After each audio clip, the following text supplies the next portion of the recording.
Ekran!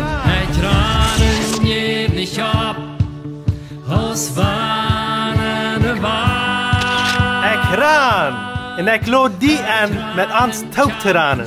Hier wil we een gouden tijd hebben en daarbij God kennenleren. Welkom lieve vriend, welkom to dit programma Ekran. Mijn naam is Eduard Giesbrecht en ik heb hier vandaag zum dritten Mal met mij Manfred ab. Im eersten programma reden we ervan, Manfred, dat die Familie wie meest ganz am Welt gereist. Die Familie, das ist besonders von den Vorder her, die kommen von Sibirien, von Russland und was sie dann musste über China, irgendwann naja, mit viel Schäb in verschiedenste Reisen, jahrelang die dort.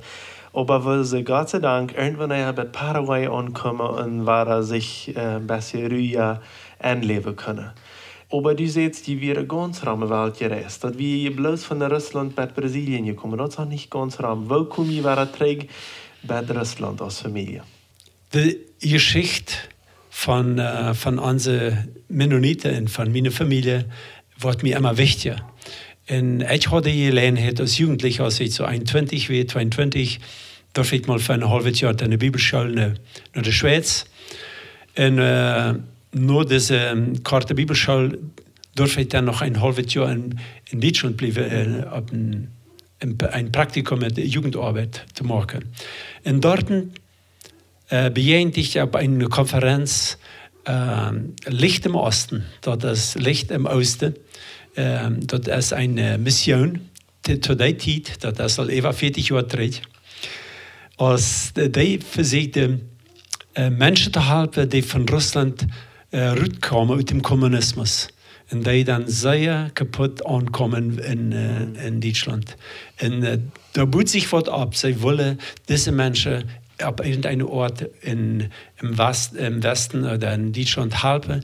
Aber die dachten auch daran, wo können wir da im Kommunismus ankommen und diese Menschen dort auch deine, ab zwar dort die Grenze tauwe und man sehr schwierig in diese Länder ankommen, wo der Kommunismus hat.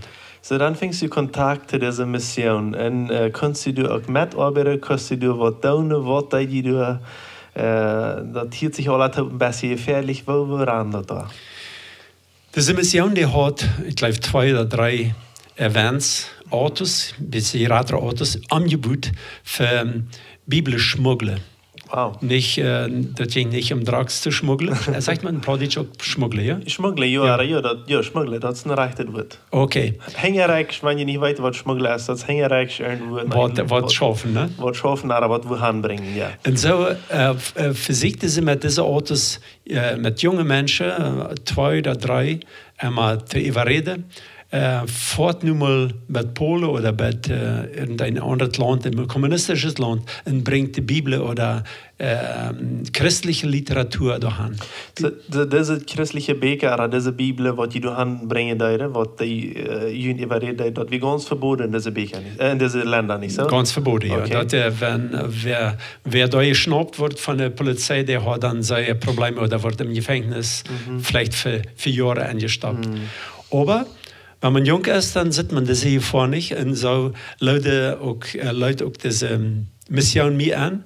Und ich nicht mal wollen ein paar Reisen mitmachen, mitfahren. Weil sie braucht auch immer Menschen von anderen Ländern, dort nicht so Utsach, die wollen dort Tourismus machen in diesem Land.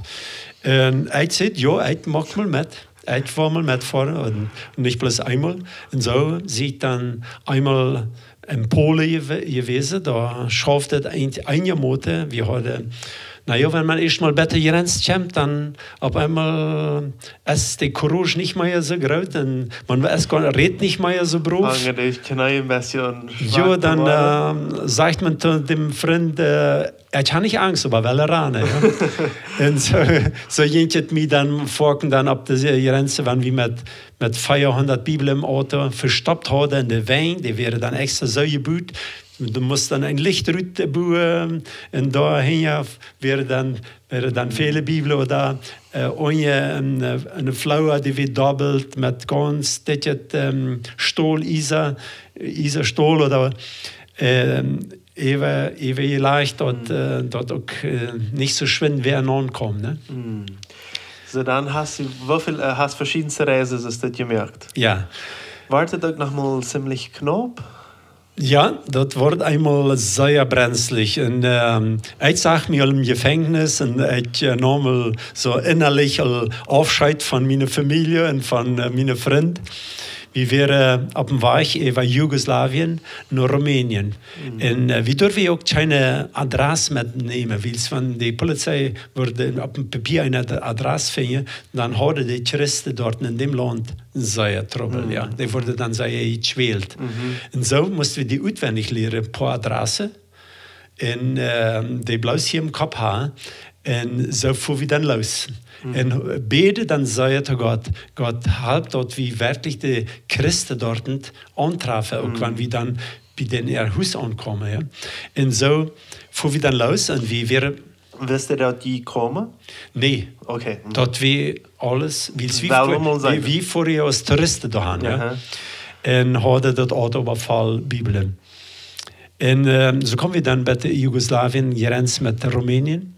Und irgendwann meinten die Polizisten, wir hadden christliche Literatur im Auto. Und dann ging es da los. Und die haben uns gebucht. Und dann fragen sie, habe je Bibel? Und wir waren vorbereitet für diese Frage. Und wir hatten jeder ein kleines Neues Testament in der Fob. Und dann tragen wir unser Neues Testament raus. Ja, wir haben eine Bibel. Okay. Braucht wir nicht lesen. Ja. Aber dann haben sie gepottet an der Wein und geklappt und gehorcht, na, hier ist das Hall. Und irgendwann kam ein Polizist mit dem Bohrer und dann fängt er an zu bohren in der Wein. Da habe ich das erste Mal so nicht laut geschrien, aber innerlich in meinem Herz geschrien zu Gott. Ich sage, Gott, halb uns. Lass es nicht tun, dass dieser Bohrer hier durchbohren wird und auf einmal dort das Papier auf einmal rutschammt, was hinter dem Isa ist, hinter der Isa-Plake. Und die Mann, der hat gebohrt und das wird heit und das rätschert alles und die kommen nicht durch. Dann versiegt, ob eine andere steht und kommen weiter nicht durch. So bleibe ich da auf der Grenze 3 Stunden und die haben angesagt und die wurde was finden. Und Gott leitet nicht auf. Da sagen wir mal, Gott will mit uns. Er hält die Hand fair, auch für den Bohrer, was die da brauchte, um unser Auto durchbohren. So, die Bibel, die kommen alle an, wo die haben sollen? Ja, dort wird dann das andere, die große Abrechnung. Wann wir dann die Adresse dann fangen, ja, der, wo wir anpottern in dem Haus, da wird ein Kommunist rauskommen. Dann habe ich weiter gebeten, Gott, lass das nicht tun. Und Gott war da so gnädig, dass dann Christen rauskommen, die verfieden sich, dass wir dann als fremde Menschen auf einmal vor ihrem Haus stehen. Wir sagen, wir haben Bibel, wir entweder in Englisch oder manchmal können die ein bisschen Deutsch oder Wort für eine Sprache auch immer. Und dann bereden wir mit dieser Familie, dass wir uns irgendwo Mitternacht irgendwo Butterhall von der Stadt treffen würden. Musste ja dann die Bibel alles aus dem Verstapp holen, in den Seite stoppen, dann die Evangelien dort waren. Und so schafft wir dort dann jedes Mal, als wir in Tschechei wären, in der Republika Tschecha, in Polen und auch in Rumänien, dort wir können immer unsere Beten, unsere Bibel alle aufgeben und wie am Abend da uns da, wie beten noch taub und dann verschwungen wir in der Nacht und sei auch und wie freuen uns dort, war da meine Bibel in diese Länder angekommen. Bist du auch so dort in Russland gewesen? Nee, bei Russland sind in der Zeit nicht gekommen, aber mein Wunsch wäre, weil das Paar will auch immer noch mal nach Russland, aber er hat ein bisschen Schiss vor dem Kommunismus. Und so bleibt das gut.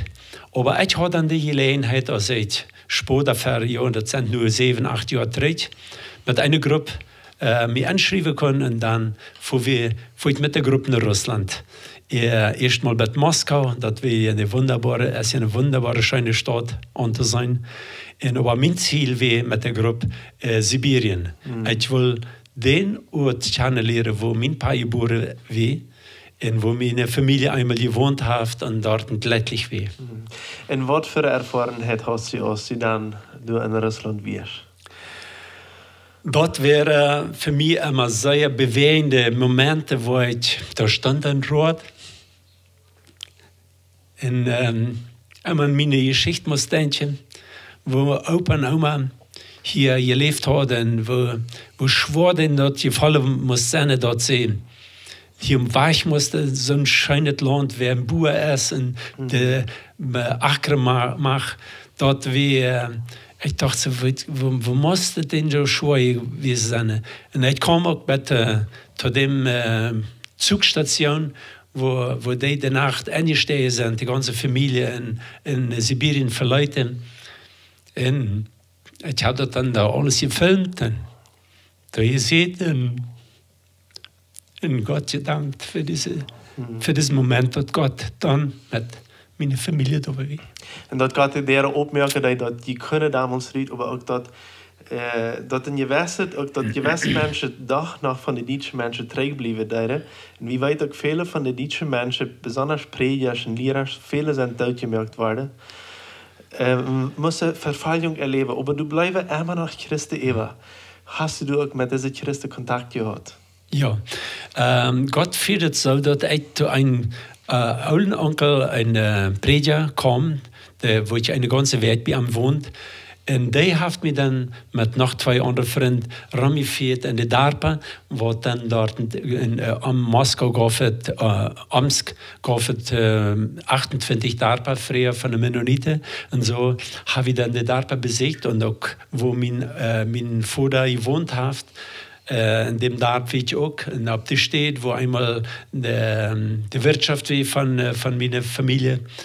Und dort wäre so ganz bewegende Momente für mich, und ich hatte dann immer Zeit auch dort zu beten. Und was schön wie, dort war da die Mennoniten noch dem Kommunismus gefallen wie.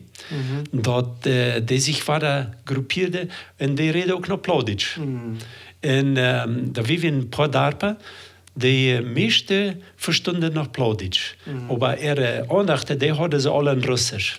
Ja. Maar ik ook zei, zie ik zo dankbaar voor technologie. Van de eerste dag hebben al meerdere mensen die van Rusland geschreven. Van deze mensen die nog Plauditsch kennen, hebben ze mij in Russisch geschreven, want ze hebben in de school alle Russisch geleerd. Maar wel van ons Duitse mensen, dat ze dat nog verstaan kennen, dat ze echt aanhouden. En ik mocht jullie nu bij reizen, wanneer je van Rusland zijn en ons toehouden, mocht ik jullie zien, ik schat jullie zeer veel. Meine Familie kommt auch von Russland und eines Tages wird Gott mir vielleicht auch nach der Gelegenheit geben, dass ich da auch kommen kann und ich bete darum. Was hast du noch so Schluss wie zu sagen? Was bedeutet diese Reise für die Träger nach Russland?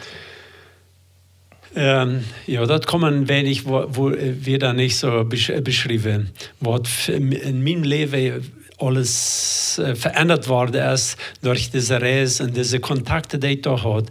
Und wo ich das erste Mal in meinem Leben eine plaudische Predigt hatte, dass wir sich selbst über meine eigene Schotte gesprungen.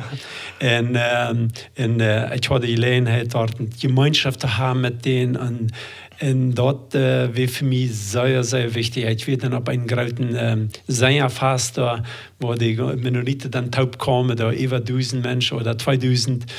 Und dort war sehr bewegend. Und wo von Dorschendach in Russland dort Evangelium war da gepredigt worden, und Gott hat dort so angeführt, dass der Kommunismus kann das Christentum nicht auslöschen.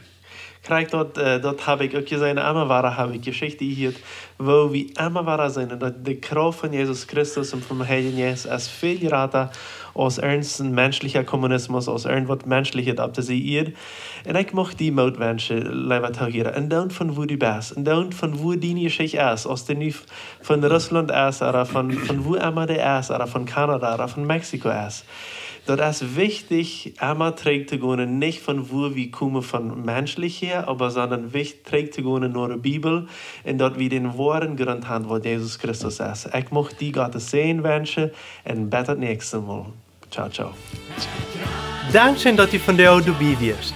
Wenn du Fragen hast, was du mitteilen willst oder ein Zeugnis geben willst, dann schreib uns im WhatsApp noch Meierteken 591 77 88 5579 oder schreib uns im Facebook oder ein E-Mail nur ekran@gmail.com.